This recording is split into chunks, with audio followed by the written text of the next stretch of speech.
네, 이번 시간에는 김진흥 가옥, 장유동 김진흥 문화재인 장유동 김진흥 가옥에 대해서 알아보도록 하겠습니다. 네.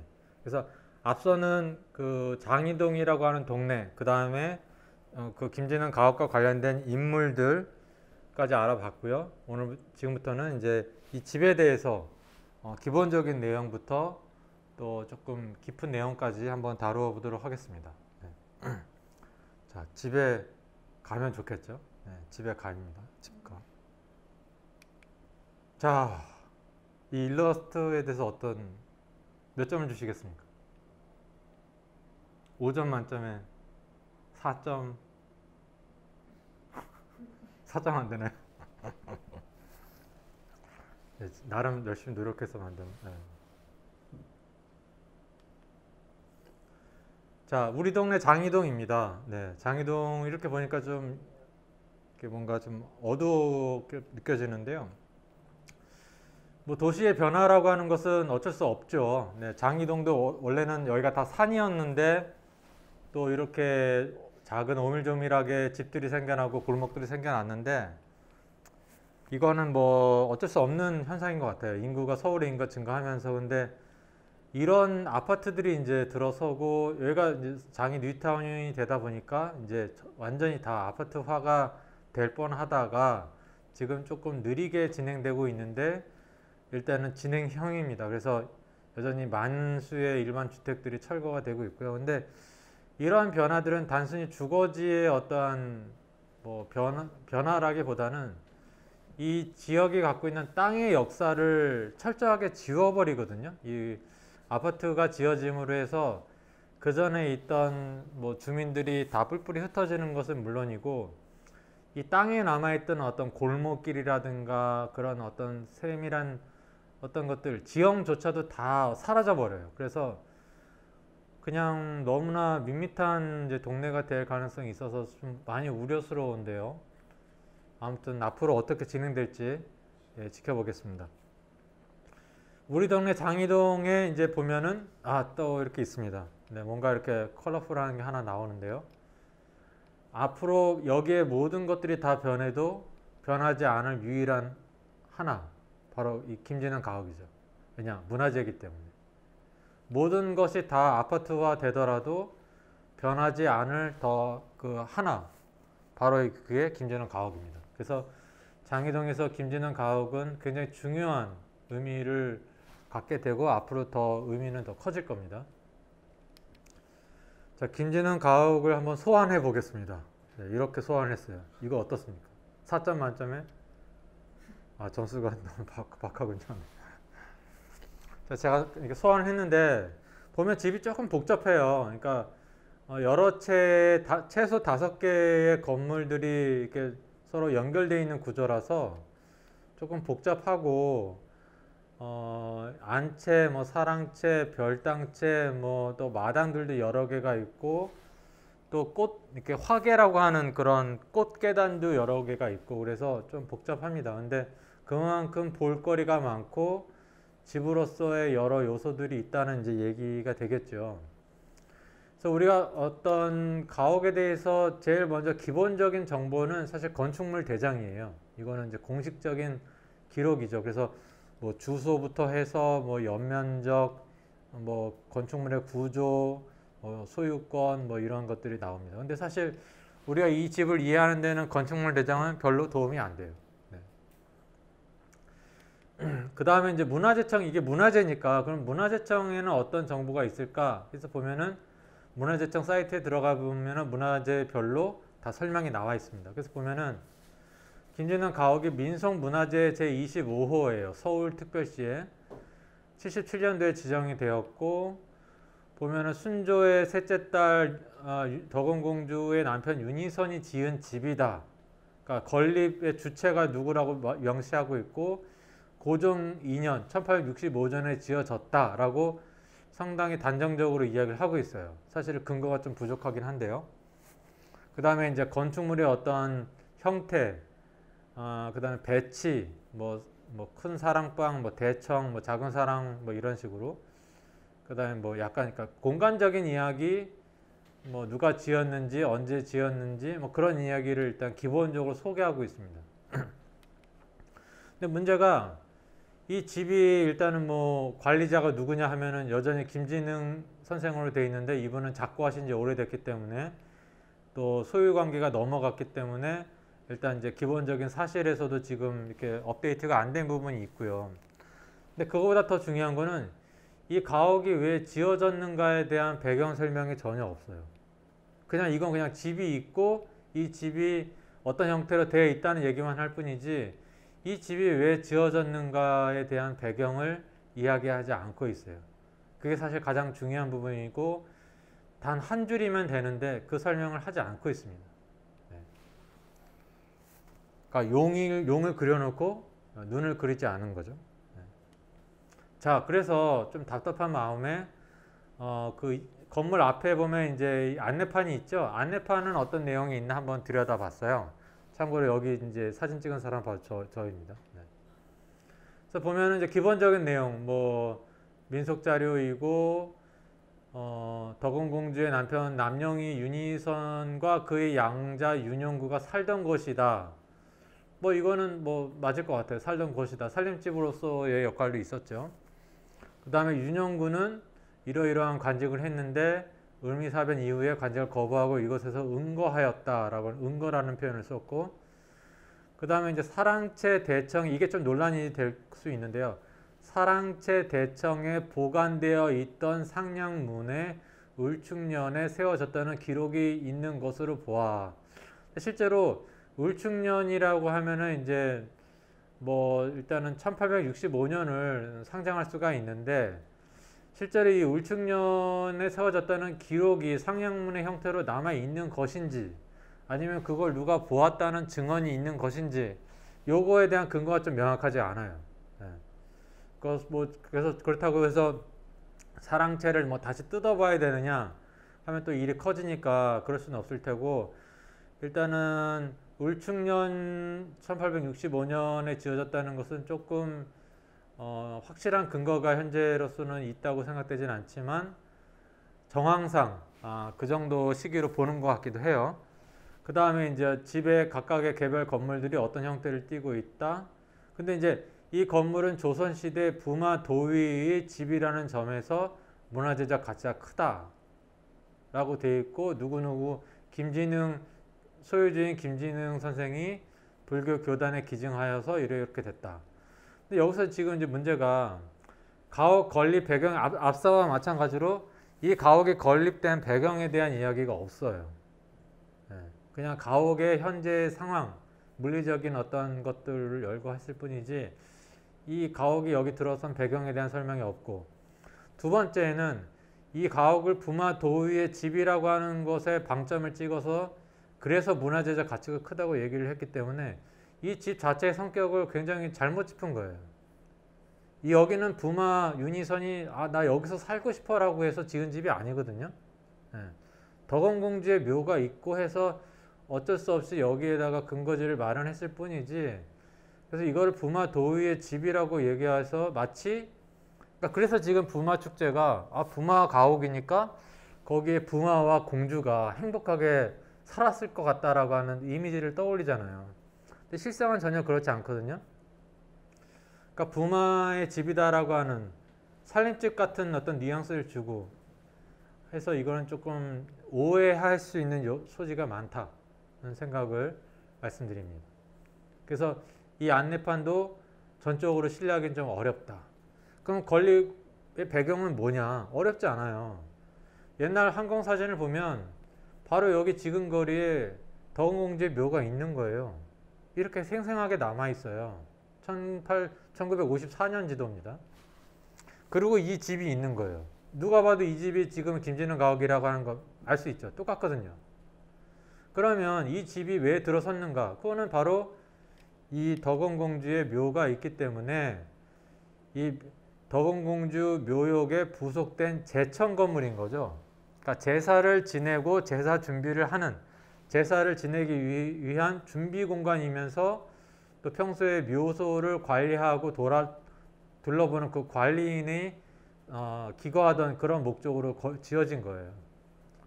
내가 여기서 아무런 이유도 없이 그냥 살림집으로, 여기서 장이동이 좋으니까 여기서 살림집 짓고 살고 싶어 라고 해서 온 게 아니라, 이 공주가 여기 묻혔기 때문에 그 제사 관련된 시설로서 와 있는 거거든요. 그러니까 그거를 어렵지 않거든요. 딱 한 문장이면 되는데 그거를 넣질 않아요. 이거는 좀 큰 문제라고 생각이 되고, 여러분들에게 이 집이 홀로 존재하는 독립된 존재가 아니라 이 무덤과 바로 연결되어 있다는 것을 확실하게 보여드리기 위해서 제가 쇠사슬로 묶겠습니다. 이렇게. 이러면 좀 각인이 되시겠죠. 네. 근데 실제로 보면은 여기에 사람들이 왕래했던 이 오솔길이 있어요. 수시로 사람들이 여기서 나와서 이렇게 왕래했다는, 묘를 둘러보고 한 바퀴 돌고 다시 가고, 하도 이제 아침 저녁을 하기 때문에 여기에 이렇게 이 영상이 남아있는 거, 이 발길이 남아있는 거거든요. 그러니까 이 집과 이 무덤은 뗄래야 뗄 수가 없는 관계예요. 그래서 쇠사슬로 묶어도 전혀 이상하지 않은, 그러니까 두 개는 하나의 공간인 겁니다. 별개의 공간이 아니고요. 어느 하나를 빼고 다른 하나를 이야기할 수 없는 공간이라는 것이죠. 자, 그래서 이번에 그러면 우리가 다른 저쪽 그 창녕궁 제사를 한번 볼게요. 이거는 조금 뒤늦게 등록 문화재로 지정이 됐는데, 이것도 보면은 뭐 기본적인 내용들이 있고, 순조의 부마, 창녕위 김병주의 제사로서 보면은 다른 건 모르겠는데 누가 이 건물을 지었고 하는 건물 건립의 주체가 명확해요. 그러니까 그 다음에 이 건물의 성격이 제사다.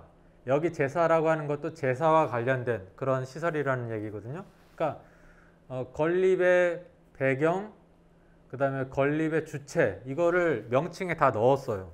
그러니까 누구라도 조금만 들여다보면 오해하지 않고 이해할 수가 있어요. 근데 보세요.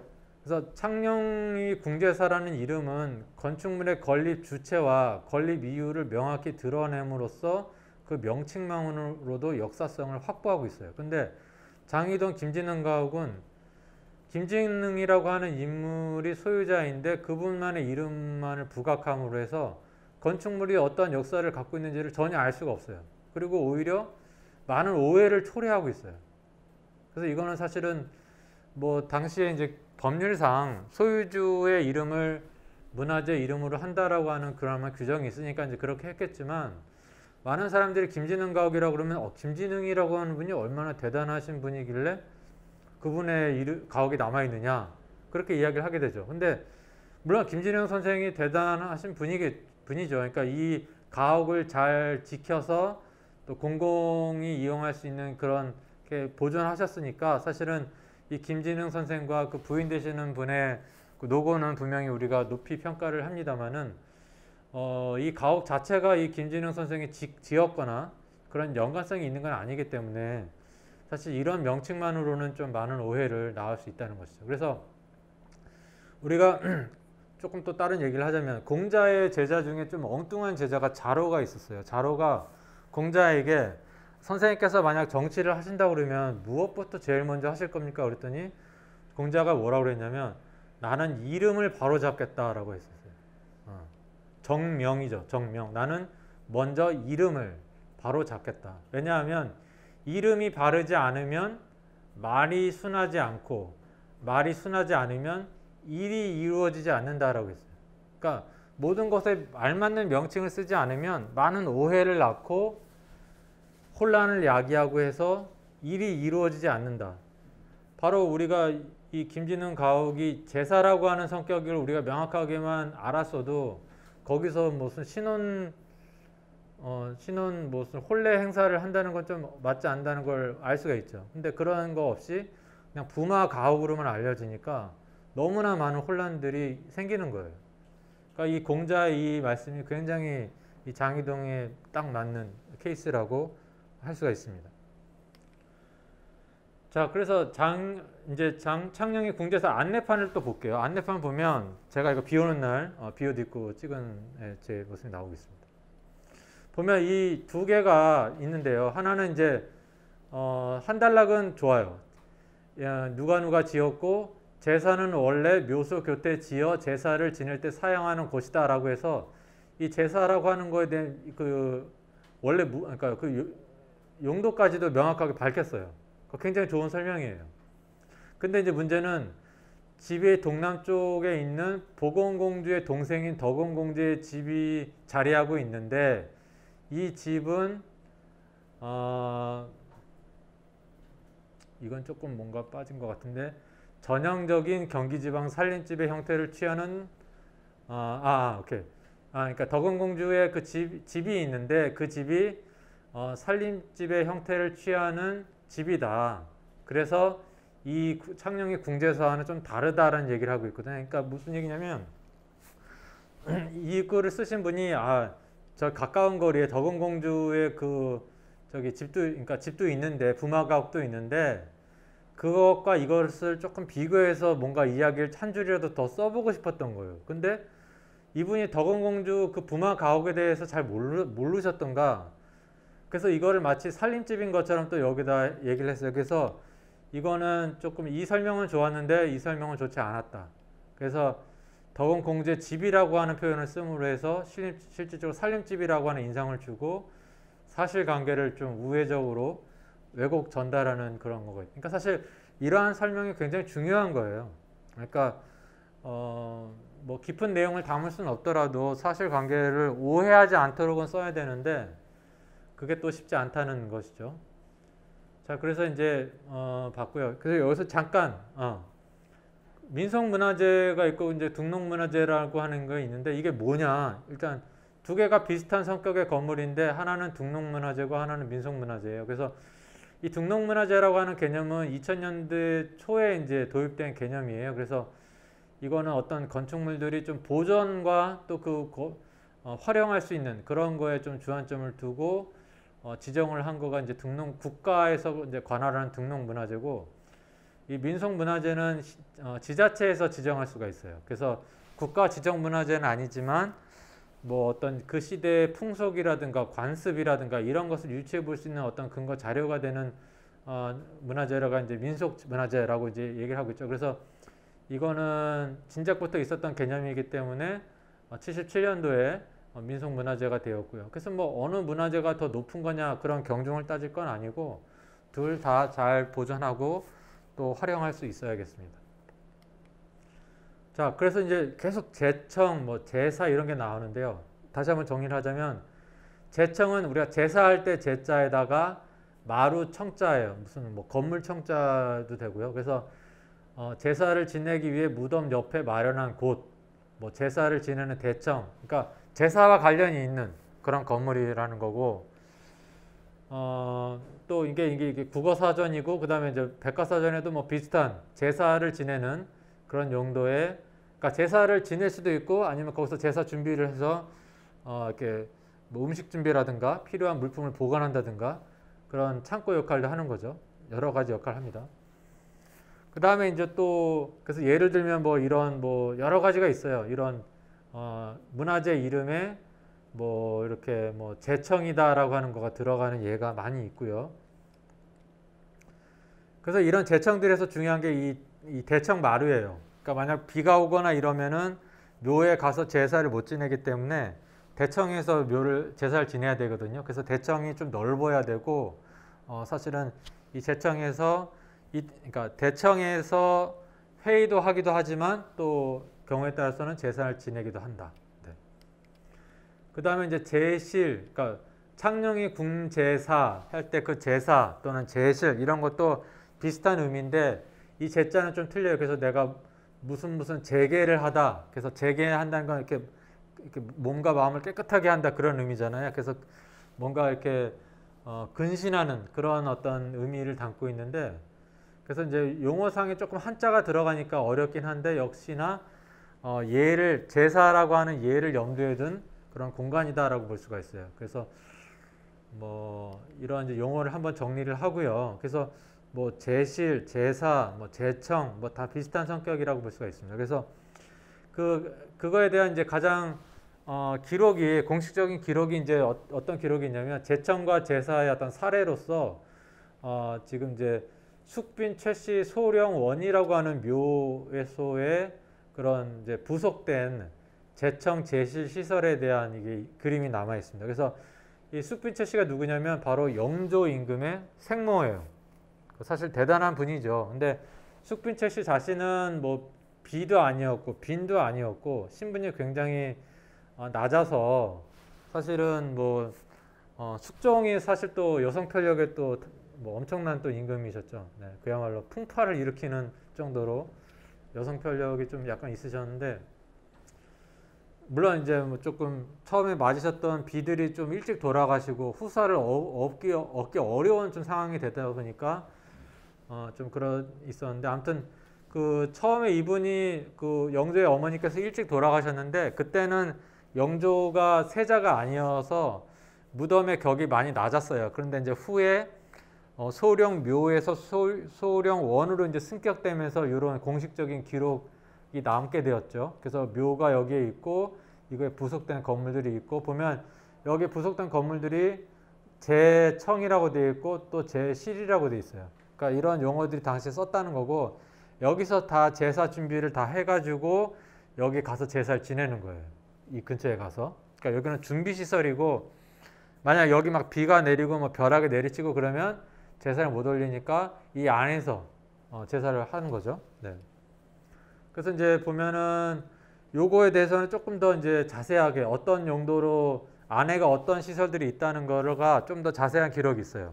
그래서 보면은 일단 대청이 굉장히 중요해요. 여기서 사람들이 모여서 회의도 하고 하기 때문에 또 경우에 따라서는 여기서 그냥 제사를 지내기도 하기 때문에 대청이 가장 중요한 공간이고 또 하나는 이제 제사에 쓸 음식을 마련해야 되기 때문에 부엌이 또 중요해요.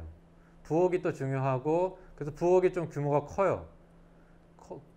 그 다음에 이제 또 제사에 필요한 여러 가지 뭐 제기라든가 뭐 여러 가지 것들을 보관하는 창고들이 있어야겠죠. 그래서 창고들이 또 여기저기 있고 그 다음에 뭐 서재도 있고 그 다음에 이제 방도 있어요. 왜냐하면 또 그런 제사에 관여된 분들이 숙식을 잠깐이라도 할 수 있도록 여기는 아마 계속 거처하는 공간은 아니었을 거고 어떤 행사가 있을 때 제사가 있을 때만 이 방을 아마 사용했을 걸로 생각이 됩니다.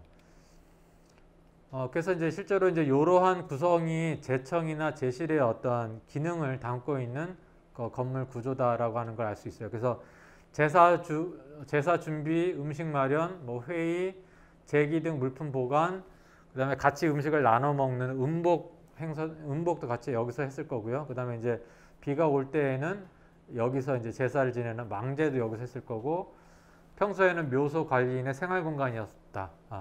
묘소 관리인이 있는 경우에 여기서 생활을 할 수도 있었겠죠. 자, 그래서 현재는 이제 이런 식으로 남아 있고 이게 이제 정자각이 세워지는 건 훨씬 더 격이 높아졌기 때문에 왕릉 앞에나 있는 정자각이 세워지는 거예요. 네.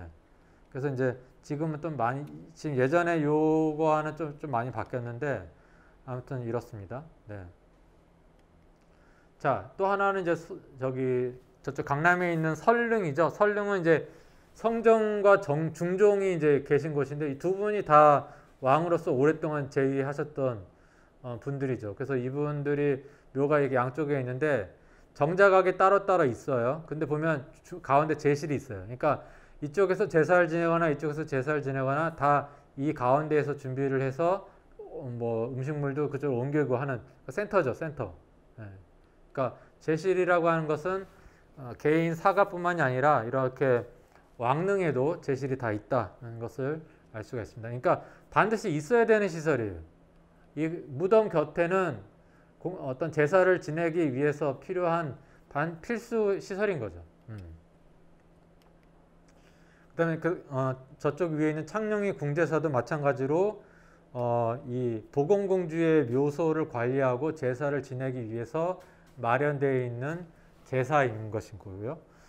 이것도 이제 여러분들이 기억하실 수 있도록 쇠사슬로 제가 한번 묶어봤습니다. 근데 여기에 지금 두 채 사랑채하고 안채만 남아 있는데 안채, 사랑채만 있는데 보면은 여기는 지금 보건공주가 여기 묻혀 계셨다가 93년도인가 용인으로 이장을 하세요. 그래서 여기는 지금 이제 벤치가 있고 무덤은 없는데 여기 이제 표지석이 있기 때문에 이 여기 묘가 어떤 묘가 있었고 어디로 이장됐다는 것을 알려주죠.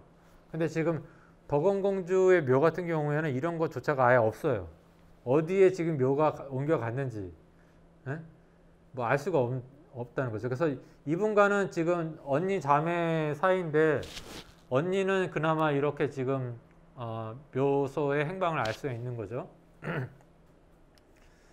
그래서 지금 이 창녕의 궁제사를 보면은 여기 이제 주남철 선생이 쓰신 궁집이라고 하는 책에 이 내용이 나오는데 보면은 안채하고 사랑채 보면은 일단은 여기 보면은 대청마루가 여기에도 있는데 또 이쪽에 또 큰 넓은 또 대청마루를 또 만들어 놨어요. 이쪽에. 그러니까 뭐냐면은 제사를 만약 지내야 될 필요가 있을 때는 여기서 제사를 지내거나 뭐 손님들이 많이 왔을 때는 여기서 음복을 한다든가 그러니까 여기가 이제 주요 그 미팅 모이는 장소인 것이죠. 그러면 이제 음식 준비는 어디서 할 것이냐? 지금 봤을 때 이 사랑채나 안방에서 이 안채에서는 잘 보이지 않고 이 아래채가 예전에 6.25 때 이렇게 소실됐다고 하는데 아마 이 아래채에 부엌이라든가 그런 실질적인 준비 시설들이 아마 있었을 거예요. 근데 이제 여기서 지금 이 대청마루가 길게 있는데 여기서 아마 쭉 올려다 보면 아마 무덤이 묘소가 보일 것 같거든요. 이 거리상으로. 그래서 여기서는 직접 묘를 향해서 제사를 지내는 그러니까 망제라고 해서 멀찍이 그 묘가 있는 방향을 향해서 제사를 올리는 그런 망제를 지냈을 수도 있는 그러한 어떤 위치적인 관계에 있습니다. 자, 그러면 김진흥 가옥의 건립 시기에 대해서 한 번만 더 짚고 넘어갈게요. 사실 이 앞서 벌써 말씀드렸던 창녕의 궁제서도 정확하게 몇 년도에 지었다는 기록이 지금 없는데 아마 이것도 뭐 상량문이나 이런 기록들이 남아있지 않거나 그런 이유인 것 같고요. 김진흥 가옥의 건립 시기가 보면 이제 안내판에도 그렇고 문화재청에도 1865년이라고 거의 단정하고 있어요. 그래서 일단은 뭐 이거를 좀 신뢰할 수도 있긴 있는데 1865년이 어떤 해인지 조금 짚고 넘어가면은 우리가 고종이 1865년은 고종이 임금이 되고 2년밖에 안 된 해예요. 근데 흥선대원군이 이제 뭘 하냐면은 경복궁을 중건해야겠다, 복원해야겠다라고 해서 굉장히 큰 사업을 벌리죠. 그게 바로 1865년입니다. 네, 그래서 당시에 이제 경복궁을 궁전하라 하고 이제 그 대왕대비께서 명을 내리셔가지고 그때 윤희선이 의견을 얘기를 하는데 정궁을 중건하는 일은 비록 옛것이라 하더라도 모두 새롭게 하는 것이니 실로 국가가 억만년토록 무궁할 경사의 터전이 되는 것으로 뭐 훈무하고 찬사를 드립니다. 국가의 큰 역사가 있으면 반드시 백성들의 힘을 동원하는 것은 곧 변함없는 법입니다. 라고 했죠. 그래서 일단은 뭐 그 당시에 부마 윤희선이 이러한 이제 얘기를 했다. 그러니까 뭐 경사스러운 일이긴 한데 백성들의 힘을 동원해야 된다는 것을 언급함으로 해서 이게 백성들한테 폐가 될 수 있다는 걸 좀 우회적으로 이 얘기를 했다고 볼 수도 있어요. 그리고 근데 이제 이때 이제 뭐냐면은 윤희선이 당시에 어떤 또 직책을 맡게 되냐면 건축 관련된 직책들을 맡게 돼요. 그래서 영건도감의 제수가 돼요. 1865년도에. 그래서 같은 그 사위들 뭐 김영근 그러니까 동령이와 뭐 이런 다른 두 분과 함께 이제 영건이라고 하는 건 뭐 건축이다라고 해도 똑같은 용어거든요. 그래서 건축 그런 도감에 이제 제조로 차임이 되고 또 같은 해에는 이제 뭐 종묘 관리소장쯤 되는 어떤 종묘 시설을 관리하고 하는 그런 실질적으로 건축물을 짓거나 또는 수리하거나 관리하는 그런 일들을 좀 하게 돼요. 그래서 사실 만약에 1865년도에 부마 윤희선 선생이 덕원공주 묘 옆에 제청을 지어야겠다 했으면 본인의 당시의 지위나 당시의 그런 업무적 성격으로 봐서도 할 수 있었다라는 생각은 들어요. 그러니까 뭐 목수를 고용한다든가 해서 자기가 아름아름 알게 되는 사람들이 있을 테니까 집을 지을 수 있는 어떤 여력은 충분히 됐었다라고 생각은 돼요. 근데 이제 이것에 대해서도 이제 뭐 1865년설에 대해서도 찬성하는 쪽도 있고 또 반론도 있어요. 그래서 2013년도에 했던 정미 실측, 이 김진흥 가옥 실측 조사 보고서 전문가 의견에서는 일단은 1865년이 근거가 부족하다라고 일단 얘기를 하고 있고, 그 다음에 덕원공주가 돌아가신 지가 1844년도인데 그러면은 20년 넘게 그러면 제청시설이 없었느냐라고 하는 또 반론이 있는 거예요. 왜냐하면 그 언니가 되시는 제가 여기 또 타이포가 있네요. 명온 공주께서 돌아가셨을 때는 바로 이듬해에 제청시설을 만들었다는 그 공식 기록이 있거든요.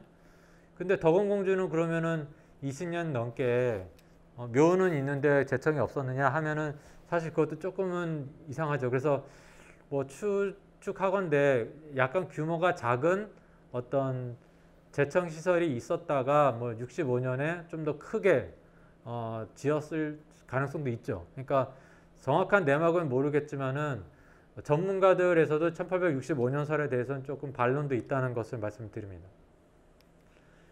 그리고 이제 이 집에서 유일하게 이제 상량 기록에 남아 있는 것은 사랑채 별채예요. 그러니까 건물의 중요성으로 보면은 조금 떨어지는, 그리고 후대에 지어졌다고 생각되는 이제 사랑채 별채, 바로 이 건물이거든요.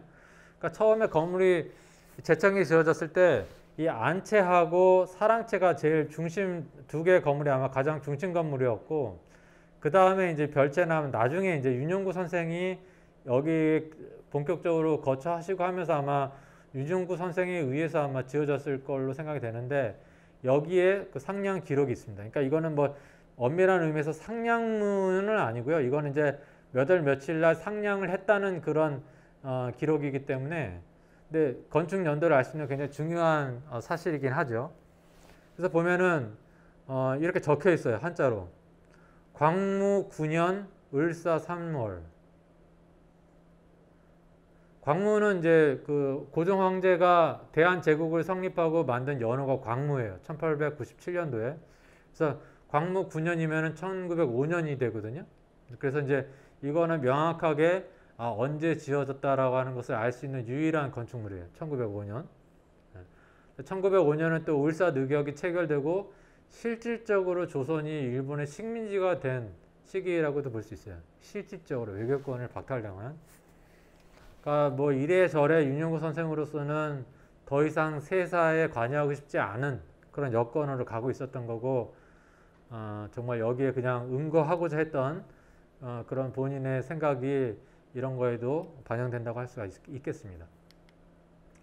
그래서 이제 조금 더 이야기를 하기 전에 우리가 한옥의 구조를 아주 간단하게, 정말 간단하게 조금 설명을 드리면, 혹시 한옥에서 석가래는 아나요? 석가래?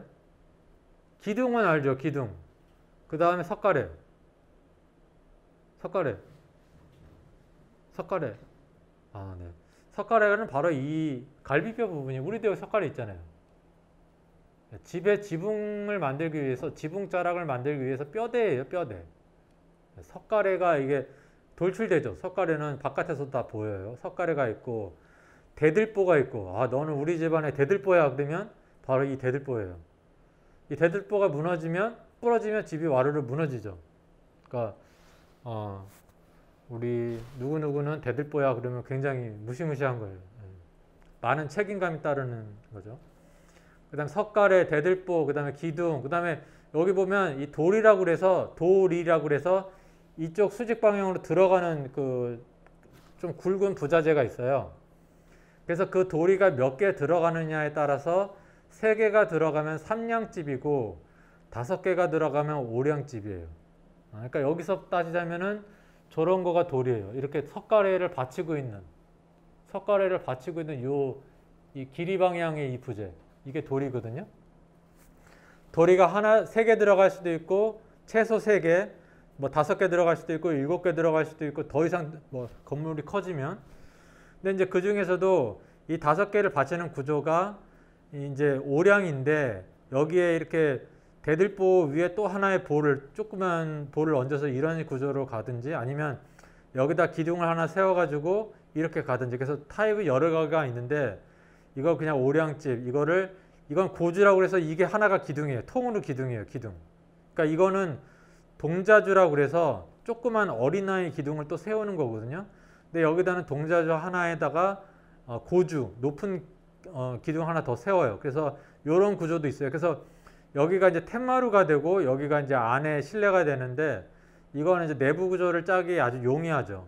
이거는 넓은 공간을 확보하긴 하는데 이 건물 통으로 다 써야 되기 때문에 조금 실용적이진 않고, 이거는 요 기둥 자체가 칸막이 역할을 해주기 때문에 요 공간과 요 공간이 별도의 목적으로 쓸 수 있는, 그러니까 요게 복도라면 요게 방이 된다든가 그렇게 조금 이분될 수가 있는 좀 실용적인 타입이에요. 그래서 요런 것들이 다 이 집의 짜임새에 들어간다는 것이죠.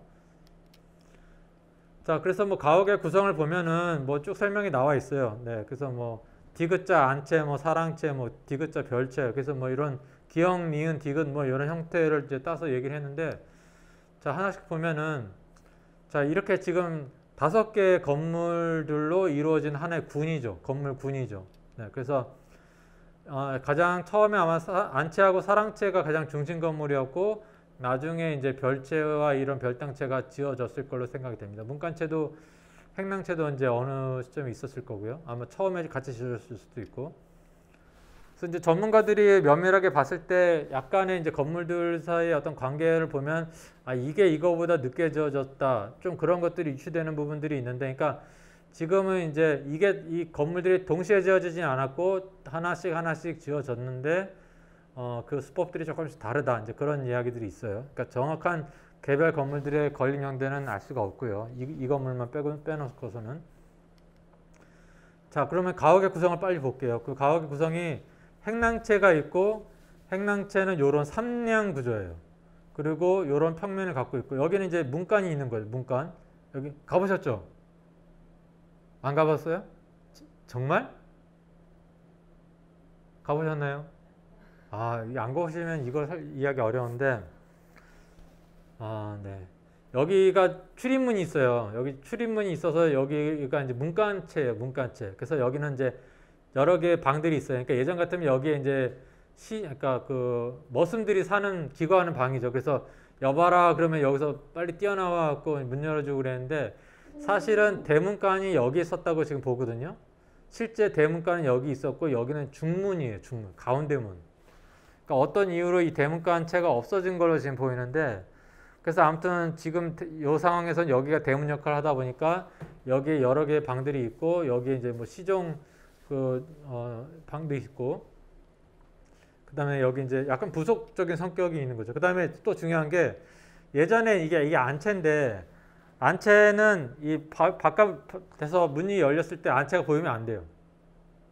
그러니까 약간은 이제 숨겨진 곳이기 때문에, 그래서 여기가 지금 출입문인데 출입문이 설사 대문이 열려도 여기에 막혀가지고 이 안채가 안 보이는 구조로 되어 있어요. 그래서 그런 식으로 공간 배치를 했다는 거는 좀, 이거는 다른 한옥에서도, 다른 전통 한옥에서도 많이 나와요. 안채는 잘 안 보이게.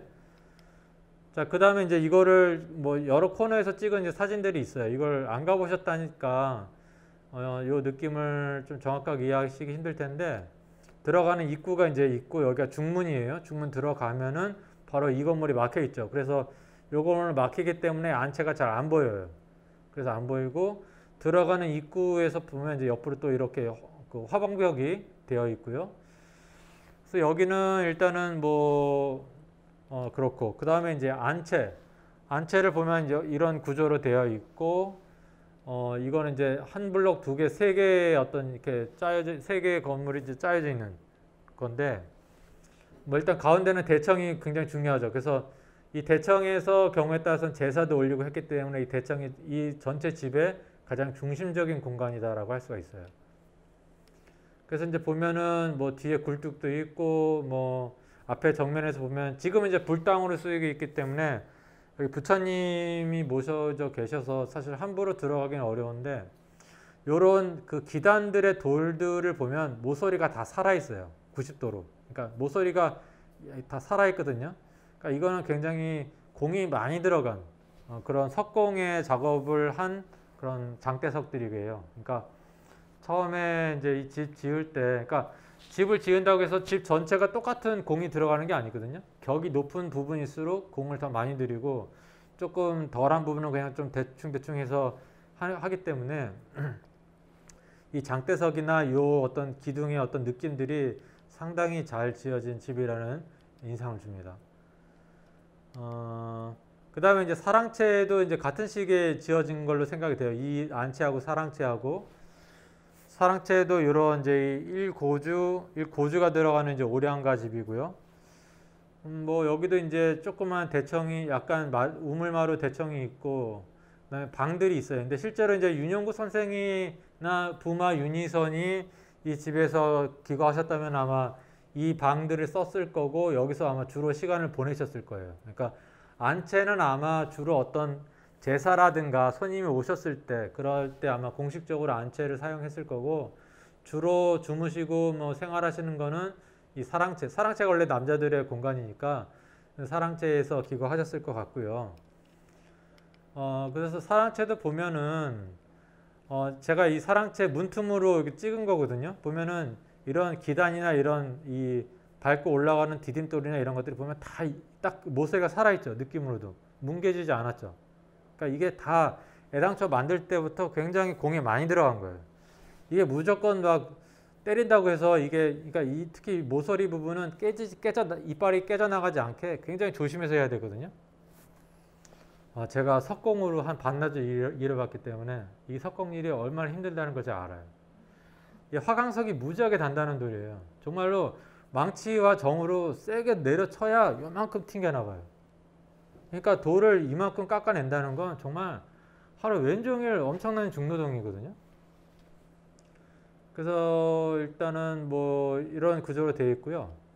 뭐 이건 이제 이 사랑채가 보통은 조금 더 노출되게 마련인데 여기는 또 이 앞에 사랑채 앞에 이렇게 담이 있어요. 그래서 이 담도 또 뒤에서도 얘기를 하겠지만 여기 출입문이 있고 사랑채도 전체적으로 돌아본 느낌은 굉장히 격이 높아요. 안채보다 더 높다고도 생각이 되는데 특히 이 측면에 이 굉장히 큰 돌들을 3단으로 쌓았거든요. 돌들이 하나하나가 다 가공이 잘 됐어요. 그래서 여기가 아마 실질적으로 부마가 됐든 윤영구 선생이 됐든 그런 분들 바깥 분들이 거처하는 곳이었기 때문에 더 공이 많이 들어갔다라고 저는 인상을 받았어요. 가서 보면은 허술하지 않아요. 굉장히 잘 지었어요.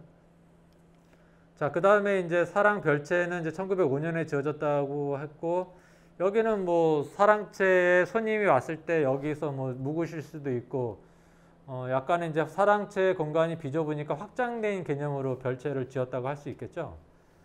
그래서 이것도 뭐 비교적 잘 지어졌어요. 근데 뭐 요런 뭐 초석을 보면은 여기도 딱 모서리가 살아 있고 나름 괜찮은데 조금은 아무래도 좀 품이 덜 들어간 측면이 있죠. 네. 그래서 요 지금 대청에 올라가서 요 위에 돌이라고 하는 부분, 장여라고 하는 부분이 아까 그 1905년 광무 9년이라고 하는 기록이 희미한 그 먹으로 쓰여져 있어요. 잘 보이진 않거든요. 네. 자, 그래서 이렇게 되어 있고, 그 다음에 이제 별당채가 있어요. 별당채는 이제 이렇게 이건 뭐 이름이 뭐 안별당이라고도 하고 뭐 이름은 여러 가지가 될 거예요. 그래서 안채에 바로 옆에 있기 때문에 별당채라고 하는데 이 집에서 가장 미스테리한 건물이에요. 가장 미스테리한 건물인데 아무도 이 건물에 대해서 속 시원하게 얘기를 안 했어요. 설명을 안 했어. 정말 너무 아쉬운 부분인데요. 제가 조금 이따 해드릴게요. 별당채는 보면은 조금 새 거 같은 느낌이 나요. 뭔가 이렇게 새 거 같죠. 그러니까 이런 것들이 비교적 한 20년 안에 이거 새로 원래는 이게 저기 누각이었어요. 벽이 없었던 건물인데 벽을 만들었어요. 그래서 지금 이 안에는 이제 부처님이 모셔져 계셔가지고 불당이 되었기 때문에 이제 이렇게 다 막혀 있는데 실제로는 다 뻥 뚫려 있는 기둥만 있는 그런 누각이다 라고 하는 걸 기억해 두시고요.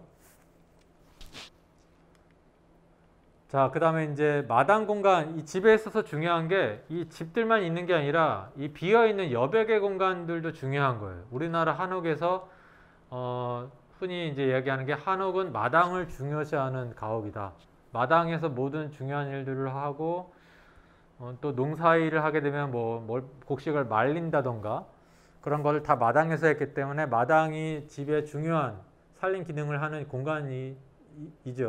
그래서 마당 공간도 보면은 지금 일단 크게 앞쪽에 마당이 옆마당이 이렇게 있고 뭐 곳곳에 마당들이 있어요. 어떤 분들은 요 뒤에도 마당으로 보는데 저는 여기는 마당이라고 하긴 좀 어렵다고 저는 생각이 되고요. 일단은 이렇게 있고 뭐 대략적으로 한 번씩만 볼게요. 그래서 보면은 이제 앞마당을 이렇게 뭐 이쪽에서 보고 갔을 때 굉장히 넓어요. 네, 굉장히 넓고 축구해도 돼요. 여기서 어린아이들 리틀 축구단 해도 돼요. 그래서 이제 아마 여기는 또 평소에는 주차 공간으로도 쓰이겠죠. 네. 그래서 저 깊숙이 이제 옆에 마당이니까 이렇게 약간 니은자 형태의 공간이 있어요. 굉장히 여기 쾌적합니다. 모기가 많아요. 그 다음에 이제 앞마당과 사랑 앞마당이 있는데 앞마당은 뭐 쉽게 들어갈 수 있어요. 쉽게 들어갈 수 있는데 이 사랑채 앞쪽에 있는 여기는 문이 잠겨 있어요. 이 앞에 문이 잠겨 있어 갖고 잘 안 보여요. 가장 노출이 안 된 공간이에요. 아이러니하게도 가장 앞쪽에 있는데 가장 노출이 안 되는 공간이거든요. 그래서 이 앞에는 지금 호박이 넝쿨에서 자라고 있습니다. 네. 네. 그래서 요 틈으로 봤을 때 요 사랑채 모습이 보이는데 요 느낌만 봐도 되게 좋죠. 이 집이 여기 바깥 어른이 사는 공간입니다 라고 하는 거를 이 집의 기운이 전해주고 있어요. 허술하지 않습니다. 네. 근데 이렇게 창이 달리고 했던 거는 옛날식은 아니에요. 이거는 중간에 어떤 좀 변화, 누군가 유리창을 다룬 거지 이거는 윤영구 선생이 계셨을 때는 아마 이런 식으로 변형되지는 않았을 겁니다. 그 다음에 사랑마당, 사랑채 여기 이 사랑마당은 여기 뺑 돌아가야지만 갈 수 있거든요. 뺑 돌아가야지만 돼요. 그래서 여기가 제일 넓은 마당이에요. 중간에 나무도 있고 여기도 굉장히 쾌적한 공간입니다. 아주 좋아요. 다만 여기 스님들이 거처하시기 때문에 기거하시기 때문에 이제 좀 그런데 여기 별당마당은 뭐 특별히 지금은 마당이라고 쓰기는 어렵고 지금 텃밭으로 쓰고 있어서 마당이라고 하기는 어렵지만은 여기도 꽤 넓은 공간이 있습니다. 그래서 사실은 지금 이런 마당 이게 사실은 예전에 조선시대에 이렇게 이거보다 더 컸을 거예요. 사실은 이 김진영 가옥. 그러니까 이렇게 된 건 그나마 축소돼서 이 정도예요. 이게 지금 한 750평 정도가 되거든요.